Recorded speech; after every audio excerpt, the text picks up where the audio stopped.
আদতে made in China, অথচ গায়ে লেখা অন্য দেশের নাম। অনুমোদন ছাড়াই বিশ্বখ্যাত সব প্রসাধনী চীন থেকে এনে বিক্রি হচ্ছে বাংলাদেশে। মানহীন এসব প্রসাধন সামগ্রী ব্যবহারে নারী ও শিশু স্বাস্থ্য ভয়াবহ হুমকির মুখে। আরো জানাচ্ছেন একে আজাদ। প্রকৃতিতে বইছে হিমেল হাওয়া, শীত সমাগত, তাই প্রকৃতি রুক্ষ হয়ে ওঠার সাথে সাথে প্রভাব পড়ে ছোট বড় সবার শরীরে। আর এই সুযোগ কাজে লাগিয়ে টাকা হাতিয়ে নিতে তৎপর এক শ্রেণীর অসাধু প্রসাধন ব্যবসায়ী। কি নেই এখানে?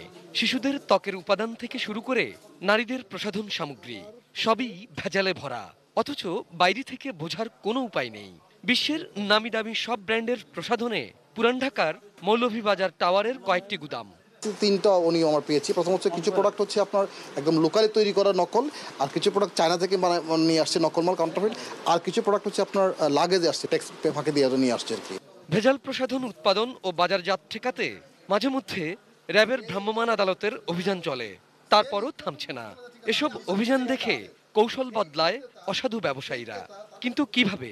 উৎপাদন, মোড়ক সবই হচ্ছে এখন চীনে, আর বিএসটিআই সনদ ছাড়াই বিক্রি হচ্ছে বাংলাদেশে। আমি তো মূলত ইম্পোর্টারে বিশ্বাস করে এই জিনিসগুলো, মানে জনসনের আইটেমগুলো আমি কালেক্ট করতাম। ওনার থেকে যেহেতু বাইরের থেকে নিয়ে আসে এবং বাইরের থেকে যে রিফিল করে নিয়ে আসে, ওটা তো আমার জানা ছিল না।